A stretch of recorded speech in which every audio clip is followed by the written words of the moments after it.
Hello friends, ಹೇಗಿದ್ದೀರಾ? ನಿಮಗೆ ಯಾವುದಾದ್ರೂ ಕಾಂಪಿಟೇಟಿವ್ ಎಕ್ಸಾಮಲ್ಲಿ ಪ್ರಪಂಚದ ದುಬಾರಿ ಮನೆ ಯಾವುದು, ಅದು ಎಲ್ಲಿದೆ ಅಂತ ಕೇಳಿದ್ರೆ ನೀವು ತಕ್ಷಣವೇ ಮುಖೇಶ್ ಅಂಬಾನಿಯ ಆಂಟಿಲಿಯಾ ಅಂತ ಹೇಳ್ತೀರಾ. ಇದು ಮುಂಬೈನಲ್ಲಿದೆ. ಆಂಟಿಲಿಯಾವನ್ನ ಕಟ್ಟಲು ಎಷ್ಟು ಹಣ ಖರ್ಚಾಗಿದೆ ಅಂದರೆ ಆ ಹಣದಿಂದ ಮುಖೇಶ್ ಅಂಬಾನಿ ಮುಂಬೈಯಲ್ಲಿ ಒಂದು ದೊಡ್ಡ ಬುರ್ಜ್ ಖಲೀಫಾವನ್ನೇ ಕಟ್ಟಬಹುದಿತ್ತು. ಆದರೆ ಮುಖೇಶ್ ಅಂಬಾನಿಯ ಮನೆ ಇಷ್ಟು ದುಬಾರಿ ಯಾಕಿದೆ, ಇದರಲ್ಲಿ ಅಂಥದ್ದೇನಿದೆ, ಈ ಮನೆಯನ್ನ ಕಟ್ಟಲು ಎಷ್ಟು ಹಣ ಖರ್ಚಾಗಿದೆ ಅನ್ನೋದನ್ನ ಈ ವಿಡಿಯೋದಲ್ಲಿ ನೋಡೋಣ. ಈ ವಿಡಿಯೋ ತುಂಬಾನೇ ಆಸಕ್ತಿಯಾಗಿರುತ್ತೆ. ಇದರಿಂದ ಕೊನೆಯವರೆಗೂ ಮಿಸ್ ಮಾಡದೆ ನೋಡಿ. ವಿಡಿಯೋ ಇಷ್ಟವಾದರೆ ಲೈಕ್ ಮಾಡೋದನ್ನ ಮರಿಬೇಡಿ. ಆಂಟಿಲಿಯಾ ಕಟ್ಟಡ ನಿರ್ಮಾಣ ಪೂರ್ತಿಯಾಗಿ ಮನೆ ಸಿದ್ಧವಾದಾಗ ಇದರ ಚರ್ಚೆ ಕೇವಲ ಭಾರತದಲ್ಲಿ ಒಂದೇ ಅಲ್ಲ, ಇಡೀ ಪ್ರಪಂಚದಲ್ಲೆಲ್ಲ ಆಗುತ್ತೆ. ವಿದೇಶಿ ಕುಬೇರರಿಂದ ಹಿಡಿದು ಇಂಟರ್ನ್ಯಾಷನಲ್ ನ್ಯೂಸ್ ಚಾನೆಲ್ಗಳಲ್ಲೂ ಕೂಡ ಆಂಟಿಲಿಯಾ ಬಗ್ಗೆ ಚರ್ಚೆ ನಡೆಯುತ್ತೆ. ಈ ಮನೆ ಎಷ್ಟು ದುಬಾರಿಯಾಗಿದೆ ಅಂದರೆ ಇದರ ಬೆಲೆ ಇಂಗ್ಲೆಂಡ್ನ ರಾಣಿ ನಿವಾಸಿಸುವ ಬಕಿಂಗ್ ಹ್ಯಾಮ್ ಪ್ಯಾಲೇಸ್ಗಿಂತಲೂ ಹೆಚ್ಚು. ಆಂಟಿಲಿಯಾದಲ್ಲಿ ಅಡುಗೆ ಮಾಡುವವರು, ಡ್ರೈವರ್ಸ್, ಪ್ಲಂಬರ್ಸ್, ಎಲೆಕ್ಟ್ರಿಷಿಯನ್ ಹೀಗೆ ಸುಮಾರು 600 ಜನ ಕೆಲಸದವರು ಈ ಮನೆಯಲ್ಲಿ ಪ್ರತಿ ಕ್ಷಣ ಕೆಲಸ ಮಾಡ್ತಾ ಇರ್ತಾರೆ. ಅಂಬಾನಿ ಈ ಕನಸಿನ ಮನೆಯನ್ನ ಕಟ್ಟಲು ತುಂಬಾ ತಲೆ ಕೆಡಿಸಿಕೊಳ್ತಾರೆ. ಯಾಕಂದ್ರೆ ತಮಗೆ ಒಂದು ವರ್ಷದಲ್ಲಿ ಬರುವಷ್ಟು ಆದಾಯವನ್ನ ಈ ಮನೆ ಕಟ್ಟಲು ಮೀಸಲಿಡ್ತಾರೆ. ಅಷ್ಟು ಹಣ ಖರ್ಚು ಮಾಡಿ ಮನೆ ಕಟ್ಟುವಾಗ ಯಾವುದೇ ತಪ್ಪುಗಳಾಗದೆ ಎಲ್ಲ ಅಚ್ಚುಕಟ್ಟಾಗಿ ನಡೆಯುವಂತೆ ನೋಡಿಕೊಳ್ಳಬೇಕಾಗುತ್ತೆ. ಇದಕ್ಕಾಗಿ ಈ ಗಗನಚುಂಬಿ ಐಷಾರಾಮಿ ಮನೆಯನ್ನ ಕಟ್ಟಲು ಅಂಬಾನಿ ಆಸ್ಟ್ರೇಲಿಯಾದ 2 ದೊಡ್ಡ ಕನ್ಸ್ಟ್ರಕ್ಷನ್ ಕಂಪನಿಗಳನ್ನ ಭಾರತಕ್ಕೆ ಕರೆಸ್ತಾರೆ. ಈ ಮನೆ ಕಟ್ಟುವ ಯೋಚನೆ ಅಂಬಾನಿಯವರಿಗೆ 2003ರಲ್ಲಿ ಬರುತ್ತೆ. 2002 ಜುಲೈ ತಿಂಗಳಲ್ಲಿ ಮುಖೇಶ್ ಅಂಬಾನಿಯವರ ತಂದೆ ಧೀರುಭಾಯ್ ಅಂಬಾನಿ ತೀರಿ ಹೋಗ್ತಾರೆ. ಆಗ ಧೀರುಭಾಯ್ ಅಂಬಾನಿಯವರ ಆಸ್ತಿ, ಅಂತಸ್ತು, ವ್ಯಾಪಾರ, ಜವಾಬ್ದಾರಿ ಎಲ್ಲವೂ ಕೂಡ ಅವರ 2 ಮಕ್ಕಳು ಮುಖೇಶ್ ಅಂಬಾನಿ ಮತ್ತೆ ಅನಿಲ್ ಅಂಬಾನಿಯ ಭುಜದ ಮೇಲೆ ಬೀಳುತ್ತೆ. ಇದರ ನಂತರ ಮುಖೇಶ್ ಅಂಬಾನಿ 2003ರಲ್ಲಿ ಒಂದು ಐಷಾರಾಮಿ ಮನೆ ಕಟ್ಟುವ ಯೋಚನೆಯನ್ನ ಮಾಡ್ತಾರೆ. ಅಂದ್ರೆ ಆಂಟಿಲಿಯಾ ಕಟ್ಟುವ ಯೋಚನೆ ಮಾಡ್ತಾರೆ. ಆಂಟಿಲಿಯಾವನ್ನ ಕಟ್ಟಲು ಮುಖೇಶ್ ಅಂಬಾನಿಯವರು ಖರ್ಚು ಮಾಡಿದಷ್ಟು ಹಣವನ್ನ ಪ್ರಪಂಚದಲ್ಲಿ ಬೇರೆ ಯಾವ ಬಿಸ್ನೆಸ್ ಮ್ಯಾನ್ ಕೂಡ ತಮ್ಮ ಮನೆಯನ್ನ ಕಟ್ಟಲು ಖರ್ಚು ಮಾಡಿಲ್ಲ. ಮುಖೇಶ್ ಅಂಬಾನಿ ಭಾರತ ದೇಶದಲ್ಲೊಂದೇ ಅಲ್ಲ, ಏಷ್ಯಾದ ನಂಬರ್ 1 ಶ್ರೀಮಂತ ವ್ಯಕ್ತಿಯಾಗಿದ್ದಾನೆ. ಸೊ ಇಷ್ಟು ದೊಡ್ಡ ಶ್ರೀಮಂತ ಸಣ್ಣ ಪುಟ್ಟ ಮನೆ ಕಟ್ಟಲು ಬಯಸೋದಿಲ್ಲ ಅಲ್ವಾ? ನಿಮಗ್ ಗೊತ್ತಾ, ಮುಖೇಶ್ ಅಂಬಾನಿ ತನ್ನ ಕನಸಿನ ಮನೆಯನ್ನ ಕಟ್ಟಲು ಬರೋಬ್ಬರಿ 15,000 ಕೋಟಿ ರೂಪಾಯಿಯನ್ನ ಖರ್ಚು ಮಾಡಿದ್ದಾರೆ. ಹೌದು, ನೀವು ಕೇಳಿದ್ದು ನಿಜ, 15,000 ಕೋಟಿ. ಪ್ರಪಂಚದಲ್ಲಿ ಅನೇಕ ದೇಶಗಳ GDP ಕೂಡ ಇಷ್ಟಿರೋದಿಲ್ಲ.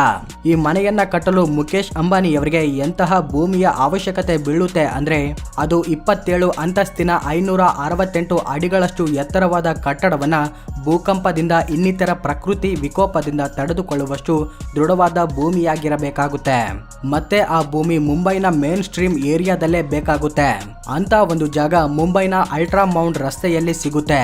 ಈ ಭೂಮಿ ಒಂದು ಅನಾಥ ಆಶ್ರಮದಾಗಿರುತ್ತೆ. ಈ ಭೂಮಿಯನ್ನ ಮುಖೇಶ್ ಅಂಬಾನಿಯವರು 24 ಕೋಟಿ ರೂಪಾಯಿ ಕೊಟ್ಟು ಖರೀದಿಸ್ತಾರೆ. ನಂತರ 4 ಲಕ್ಷ ಸ್ಕ್ವೇರ್ ಮೀಟರ್ ಏರಿಯಾದಲ್ಲಿ ಮುಖೇಶ್ ಅಂಬಾನಿಯ ಕನಸಿನ ಮನೆ ಕಟ್ಟುವ ಕೆಲಸಗಳು ಪ್ರಾರಂಭವಾಗ್ತವೆ. ಪ್ರಾರಂಭದಲ್ಲಿ ಈ ಮನೆ ಕಟ್ಟಲು $2 ಬಿಲಿಯನ್ ಖರ್ಚಾಗುತ್ತೆ ಅಂತ ಅಂದಾಜಿಸಲಾಗುತ್ತೆ. ಮುಖೇಶ್ ಅಂಬಾನಿಯ ಕನಸಿನ ಮನೆಯನ್ನ ಕಟ್ಟಲು ದೇಶ ವಿದೇಶಗಳಿಂದ ಅನೇಕ ಕನ್ಸ್ಟ್ರಕ್ಷನ್ ಕಂಪನಿಗಳನ್ನ ಕರೆಸ್ತಾರೆ. ಆದ್ರೆ ಅವ್ರ್ಯಾರು ಕೂಡ ಮುಖೇಶ್ ಅಂಬಾನಿಯ ಭರವಸೆಯನ್ನ ಗಳಿಸೋದಿಲ್ಲ. ಆದ್ರೆ ಕೊನೆಯದಾಗಿ ಮುಖೇಶ್ ಅಂಬಾನಿ ಆಸ್ಟ್ರೇಲಿಯಾದ 2 ಕಂಪನಿಗಳ ಮೇಲೆ ಭರವಸೆ ಇಟ್ಟು ಮನೆಯ ನಿರ್ಮಾಣದ ಕಾಂಟ್ರಾಕ್ಟ್ ಅನ್ನ ಅವರಿಗೆ ಒಪ್ಪಿಸ್ತಾರೆ.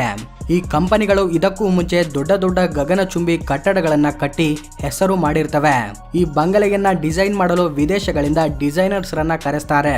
ನೀತಾ ಅಂಬಾನಿಯವರ ಸಲಹೆಯಂತೆ ಪ್ರಪಂಚದ ದಿಗ್ಗಜ ಡಿಸೈನರ್ ಕಂಪನಿಯಾದ ಲೈಟನ್ ಹೋಲ್ಡಿಂಗ್ಸ್ ನವರು ಆಂಟಿಲಿಯಾದ ಡಿಸೈನ್ ಮಾಡ್ತಾರೆ.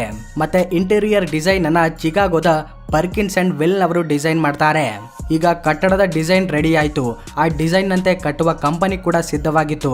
ಸೊ ಕಾಮಗಾರಿ ಕೆಲಸಗಳನ್ನ ಪ್ರಾರಂಭಿಸ್ತಾರೆ. ನಿಮ್ಗೆಲ್ರಿಗೂ ಗೊತ್ತಿರುವಂತೆ ಯಾವುದೇ ಒಂದು ಗಗನಚುಂಬಿ ಕಟ್ಟಡವನ್ನ ಕಟ್ಟಲು ಅತಿ ಮುಖ್ಯವಾದದ್ದು ಅದರ ಬುನಾದಿ. ಇದಕ್ಕಾಗಿ ಎಂಜಿನಿಯರ್ಸ್ ಪ್ರಪಂಚದ ಅತಿ ಎತ್ತರವಾದ ಕಟ್ಟಡ ಬುರ್ಜ್ ಖಲೀಫಾ ಬುನಾದಿಗೆ ಬಳಸಿದ ಟೆಕ್ನಾಲಜಿಯನ್ನೇ ಇಲ್ಲೂ ಕೂಡ ಬಳಸ್ತಾರೆ. ಆಂಟಿಲಿಯಾದ ಫೌಂಡೇಶನ್ಗೋಸ್ಕರ ಸುಮಾರು 200 ಸ್ಟೀಲ್ ಪೈಪ್ಸ್ ಅನ್ನ ಭೂಮಿ ಆಳದಲ್ಲಿ ಕಳಿಸಲಾಗುತ್ತೆ. ಯಾಕಂದ್ರೆ ಈ ಪೈಪ್ಸ್ ಭವಿಷ್ಯದಲ್ಲಿ ಯಾವುದೇ ರೀತಿಯ ಭೂಕಂಪ ಬಂದರೂ ಕಟ್ಟಡವನ್ನ ಭೂಕಂಪದಿಂದ ಕಾಪಾಡುತ್ತೆ. ಬುನಾದಿಯ ಕೆಲಸಗಳು ಪೂರ್ತಿಯಾದ ನಂತರ ಮೇಲಿನ ಕೆಲಸಗಳನ್ನ ವೇಗವಾಗಿ ಪ್ರಾರಂಭಿಸ್ತಾರೆ. ಯಾಕಂದ್ರೆ ಮುಖೇಶ್ ಅಂಬಾನಿ ಈ ಮನೆಯನ್ನ 2010 ಮುಗಿಸುವಂತೆ ಷರತ್ತು ವಿಧಿಸಿರ್ತಾರೆ. ಈ ಷರತ್ತನ್ನ ಯಾಕೆ ಇಟ್ಟಿರ್ತಾನೆ ಅಂದ್ರೆ ತನ್ನ ಸಹೋದರ ಅನಿಲ್ ಅಂಬಾನಿ ತನ್ನ ಅಣ್ಣನಂತೆ ದೊಡ್ಡ ಐಷಾರಾಮಿ ಬಂಗಲೆಯನ್ನ ಕಟ್ಟಲು ಪ್ರಾರಂಭಿಸಿರ್ತಾನೆ. ಅನಿಲ್ ಅಂಬಾನಿ ತನ್ನ ಮನೆ ಮುಖೇಶ್ ಅಂಬಾನಿ ಮನೆಗಿಂತಲೂ ಐಷಾರಾಮಿಯಾಗಿರ್ಬೇಕು, ಪ್ರಪಂಚದ ದುಬಾರಿ ಮನೆಯಾಗಿರ್ಬೇಕು ಅಂತ ಬಯಸ್ತಾನೆ. ಅದೇ ರೀತಿ ಮುಖೇಶ್ ಅಂಬಾನಿ ಕೂಡ ತನ್ನ ಮನೆ ಅನಿಲ್ ಅಂಬಾನಿ ಮನೆಗಿಂತ ಮೊದಲೇ ಸಿದ್ಧವಾಗಿರ್ಬೇಕು ಅಂತ ಬಯಸ್ತಾರೆ. ಇದೇ ಕಾರಣಕ್ಕಾಗಿ ಮುಖೇಶ್ ಅಂಬಾನಿ ಆಸ್ಟ್ರೇಲಿಯಾ ಕಂಪನಿ ಮುಂದೆ ಕೇವಲ 4 ವರ್ಷದಲ್ಲೇ ಕಟ್ಟಡ ಕಾರ್ಯ ಮುಗಿಬೇಕು ಅಂತ ಡೆಡ್ಲೈನ್ ಕೊಡ್ತಾರೆ. ಇದಕ್ಕಾಗಿ ಇಂಜಿನಿಯರ್ಸ್ ತುಂಬಾ ವೇಗವಾಗಿ ಕೆಲಸಗಳನ್ನ ಪ್ರಾರಂಭಿಸ್ತಾರೆ. ಆದ್ರೆ ಇಂಜಿನಿಯರ್ಸ್ಗೆ ಕನ್ಸ್ಟ್ರಕ್ಷನ್ ಮಾಡುವಾಗ ಒಂದು ಸಮಸ್ಯೆ ಬರುತ್ತೆ. ಅದೇನೆಂದ್ರೆ ಬೇಸಿಗೆ ಕಾಲದಲ್ಲಿ ಮುಂಬೈನಲ್ಲಿ ತಾಪಮಾನ 50 ಡಿಗ್ರಿ ಸೆಲ್ಸಿಯಸ್ ವರೆಗೂ ಹೋಗುತ್ತೆ. ಇಂಥ ತಾಪಮಾನದಲ್ಲಿ ಮೇಲಿನ ಕಟ್ಟಡದ ಕಾಂಕ್ರೀಟ್ ಕಾಮಗಾರಿ ನಡೆಯುವಾಗ ಕಾಂಕ್ರೀಟ್ ಮೇಲೆ ತಲುಪುವುದರೊಳಗೆ ಒಣಗಿ ಹೋಗುತ್ತಿತ್ತು. ಈ ಸಮಸ್ಯೆಯನ್ನ ಬಗೆಹರಿಸಲು ಇಂಜಿನಿಯರ್ಸ್ ತುಂಬಾ ತಲೆ ಕೆಡಿಸಿಕೊಂಡು ಒಂದು ಪರಿಹಾರವನ್ನ ಕಂಡುಕೊಳ್ತಾರೆ. ಅದೇನೆಂದ್ರೆ ಇಂಜಿನಿಯರ್ಸ್ ಕಾಂಕ್ರೀಟ್ ನಿಂದ ನಡೆಯುವ ಕಾಮಗಾರಿಯನ್ನ ರಾತ್ರಿ ಸಮಯದಲ್ಲಿ ನಡೆಸಲು ಮುಂದಾಗ್ತಾರೆ. ಆಗ ಮತ್ತೆ ಕಾಮಗಾರಿ ಕೆಲಸ ವೇಗವಾಗಿ ನಡೆಯುತ್ತೆ. 2010ನೇ ವರ್ಷ ಬರ್ತಿದ್ದಂತೆ ಮುಖೇಶ್ ಅಂಬಾನಿಯ ಕನಸಿನ ಮನೆ ಆಂಟಿಲಿಯಾ ಸಿದ್ಧವಾಗಿ ನಿಲ್ಲುತ್ತೆ. ಆದ್ರೆ ನಿಮಗೆ ಗೊತ್ತಾ, ಈ ಮನೆ 2010ರಲ್ಲೇ ಸಿದ್ಧವಾಗಿದ್ರೂ ಕೂಡ ಆ ಮನೆಯಲ್ಲಿ ಗೃಹ ಪ್ರವೇಶ ಮಾಡಲು ಮುಖೇಶ್ ಅಂಬಾನಿ ಮತ್ತೆ 2 ವರ್ಷ ಕಾಯ್ತಾರೆ. ಯಾಕಂದ್ರೆ ಅಂಬಾನಿ ಕುಟುಂಬ ಜ್ಯೋತಿಷ್ಯವನ್ನ ತುಂಬಾ ಹೆಚ್ಚಾಗಿ ನಂಬುತ್ತೆ. ಇದಕ್ಕಾಗಿ ಅವರು ಅನೇಕ ಪಂಡಿತರನ್ನ ಜ್ಯೋತಿಷ್ಯರನ್ನ ಕರೆಸಿ ಮನೆ ಗೃಹ ಪ್ರವೇಶಕ್ಕೆ ಒಂದು ಶುಭ ಮುಹೂರ್ತವನ್ನ ನಿಶ್ಚಯಿಸ್ತಾರೆ. ಆ ಮುಹೂರ್ತ 2 ವರ್ಷದ ನಂತರ ಅಂದ್ರೆ 2012ರಲ್ಲಿ ಬರುತ್ತೆ. 2012ರಲ್ಲಿ ಮುಖೇಶ್ ಅಂಬಾನಿ ಕುಟುಂಬ ತುಂಬಾ ಅದ್ದೂರಿಯಾಗಿ ಗೃಹ ಪ್ರವೇಶವನ್ನ ಮಾಡ್ತಾರೆ. ಈ ಗೃಹ ಪ್ರವೇಶದಲ್ಲಿ ಮುಖೇಶ್ ಅಂಬಾನಿ 50 ಜ್ಯೋತಿಷ್ಯರನ್ನ ಪಂಡಿತರನ್ನ ಕರೆಸಿ ದೊಡ್ಡ ದೊಡ್ಡ ಯಜ್ಞ ಹೋಮಗಳನ್ನ ಮಾಡಿಸ್ತಾರೆ. ಈಗ ಈ ಮನೆಯಲ್ಲಿ ಏನೇನಿದೆ ಅನ್ನೋದನ್ನ ನೋಡೋಣ. $2 ಬಿಲಿಯನ್ ನಷ್ಟು ಹಣದಿಂದ ಸಿದ್ಧವಾದ ಆಂಟಿಲಿಯಾ ಬಂಗಲೆಯಲ್ಲಿ ತುಂಬಾ ವಿಶೇಷತೆಗಳಿವೆ. ಈ ಬಂಗಲೆ ಮೇಲೆ ಹೆಲಿಕಾಪ್ಟರ್ಸ್ ಲ್ಯಾಂಡ್ ಆಗಲು 3 ಹೆಲಿಪ್ಯಾಡ್ಸ್ ಇವೆ. ಮತ್ತೆ ಈ ಮನೆಯಲ್ಲಿ air pool, 3 swimming pool, gym, yoga studio, ದೇವಸ್ಥಾನ, ಡ್ಯಾನ್ಸ್ ಸ್ಟುಡಿಯೋ, ಸ್ಪಾ ಮತ್ತೆ 50 ಜನರು ಕೂತು ನೋಡುವ ಪ್ರೈವೇಟ್ ಥಿಯೇಟರ್ ಕೂಡ ಇದೆ. GQ ಇಂಡಿಯಾದ ರಿಪೋರ್ಟ್ಸ್ ಪ್ರಕಾರ ಆಂಟಿಲಿಯಾದಲ್ಲಿ ಒಂದು ಆರ್ಟಿಫಿಷಿಯಲ್ ಇಂಡೋರ್ ಸ್ನೋ ರೂಮ್ ಕೂಡ ಇದೆಯಂತೆ. ಇದರಲ್ಲಿ ಯಾವಾಗಲೂ -10 ಡಿಗ್ರಿ ಸೆಲ್ಸಿಯಸ್ನಷ್ಟು ತಾಪಮಾನ ಇರುತ್ತೆ. ಇದರಲ್ಲಿ ಯಾವಾಗಲೂ ಮಂಜು ಬೀಳ್ತಾ ಇರುತ್ತೆ. ಇಷ್ಟೇ ಅಲ್ಲದೆ ಈ ಬಂಗಲೆಯಲ್ಲಿ 2 ಹೆಲ್ತ್ ಸೆಂಟರ್ಸ್ ಕೂಡ ಇವೆ. ಮುಖೇಶ್ ಅಂಬಾನಿ ಮತ್ತೆ ಅವರ ಕುಟುಂಬ ಸದಸ್ಯರಿಗೆ ಲಕ್ಸುರಿ ಕಾರ್ಸ್ ಅಂದ್ರೆ ತುಂಬಾ ಇಷ್ಟ. ಅವರ ಹತ್ರ ಸಾವಿರಾರು ಕೋಟಿ ರೂಪಾಯಿಯ 170 ಕಾರ್ಗಳಿವೆ. ಈ ಎಲ್ಲ ಕಾರ್ಗಳನ್ನ ಪಾರ್ಕ್ ಮಾಡಲು ಅವರ ಬಂಗಲೆಯಲ್ಲಿ 7 ಅಂತಸ್ತಿನ ಪಾರ್ಕಿಂಗ್ಗೋಸ್ಕರ ಬಿಡಲಾಗಿದೆ. ಮುಖೇಶ್ ಅಂಬಾನಿ ಆಂಟಿಲಿಯಾ ಬಂಗಲೆಯನ್ನ ಕಟ್ಟಿದ ಮೇಲೆ ಮತ್ತೊಂದು ಐಷಾರಾಮಿ ಮನೆಯನ್ನ ಕಟ್ಟುವ ಯೋಚನೆ ಮಾಡ್ತಾರೆ. ಹೌದು, ನೀವು ಕೇಳಿದ್ದು ನಿಜ. ಇದಕ್ಕಾಗಿ ಲಂಡನ್ನ ಸ್ಟೋವ್ ಪಾರ್ಕ್ನಲ್ಲಿ 300 ಎಕರೆಯಷ್ಟು ಭೂಮಿಯನ್ನ ಅಂಬಾನಿ ಖರೀದಿಸಿದ್ದಾರೆ.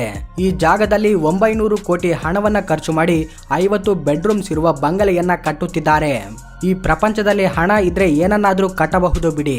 ಆದ್ರೆ ನಿಮ್ಮ ಹತ್ರ ಕೂಡ ಇಷ್ಟು ಹಣ ಬಂದ್ರೆ ನೀವು ಎಂತ ಮನೆ ಕಟ್ತೀರಾ ಅನ್ನೋದನ್ನ ಕಮೆಂಟ್ ನಲ್ಲಿ ತಿಳಿಸಿ. ಈ ವಿಡಿಯೋ ಇಷ್ಟವಾದ್ರೆ ಒಂದು ಲೈಕ್ ಮಾಡಿ, ನಿಮ್ಮ ಫ್ರೆಂಡ್ಸ್ ಅಂಡ್ ಫ್ಯಾಮಿಲಿ ಜೊತೆ ಶೇರ್ ಮಾಡಿ. ಈ ರೀತಿ ಮತ್ತಷ್ಟು ವಿಡಿಯೋಗಳನ್ನ ನೋಡಲು ನಮ್ಮ ಚಾನೆಲ್ ಅನ್ನ ಸಬ್ಸ್ಕ್ರೈಬ್ ಮಾಡಿಕೊಂಡು ಪಕ್ಕದಲ್ಲಿರುವ ಬೆಲ್ ಐಕನ್ ಅನ್ನ ಪ್ರೆಸ್ ಮಾಡಿ. Thanks for watching.